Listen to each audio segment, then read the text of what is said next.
Let's bring in our CTV News political commentator, Scott Reid, to talk more about what is unfolding right now. Scott, thanks as always for joining us. Hi, Roger. Where do you think we stand right now? How does it feel? Are we close to a deal? Is this posturing, or are we a long way away still? It's really very difficult to discern. I mean, certainly there's not much reason for optimism. If you're going to suggest that there's a deal in the offing, you have to have either secret information or some theory, because D-Day, deal day, has come and gone with no deal. Trump's imposed those new tariffs.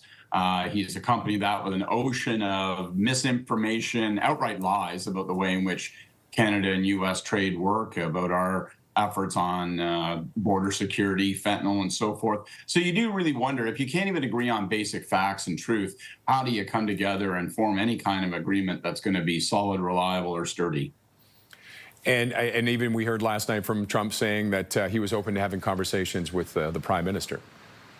Well, okay, so now let's go into the speculation. There is, I think, a sliver of hope. A couple of things. One, the United States has extended the deadline for Mexico. We are all North American free trade partners, CUSMA partners. One wonders if possibly Trump decided he just wanted to give us a little bit of a public lashing for a day or two, and then might he do the same for us? There's no basis to believe that, but is that a possibility? Because why would you treat the two North American partners distinctly? The second thing is, there were quiet signs from Trump in some of his comments. He backed off, talking about how much of a red line the Palestinian announcement was. Howard Lutnick, his Commerce Secretary, talked about the possibility that we could work together. So perhaps there will be a conversation between the Prime Minister and the President. Perhaps that will allow us some further kick it down the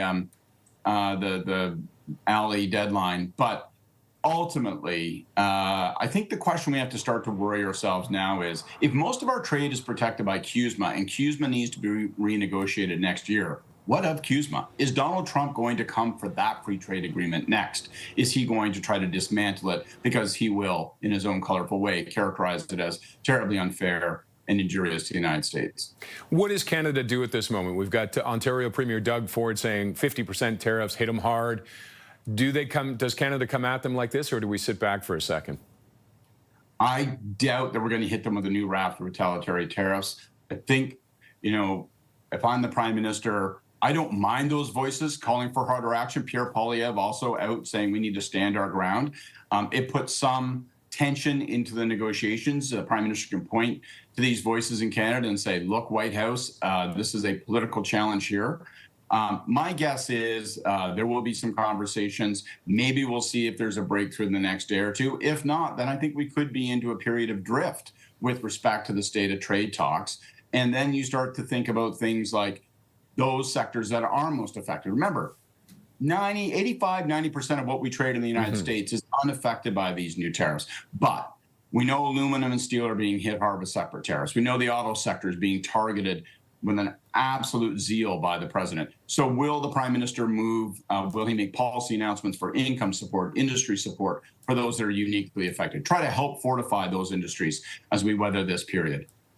And one last question, politically, what kind of an impact is this having for the Carney government right now?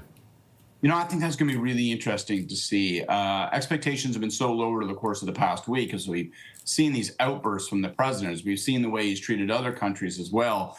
And, on the one hand, it could harm Carney, and then people could say, listen, we hired you to secure some kind of deal. Just as equally, though, we might see Canadians shrug their shoulders and say, well, if Carney can't talk sense to Trump, who could? If there's no deal to be negotiated between these two, maybe there's just no deal at all. I do think there's a healthy skepticism among Canadians that you can actually get any progress with Donald Trump. You hear often, coffee shops, bars, bus stations, people just say, well, what's the virtue of a deal with Trump anyway?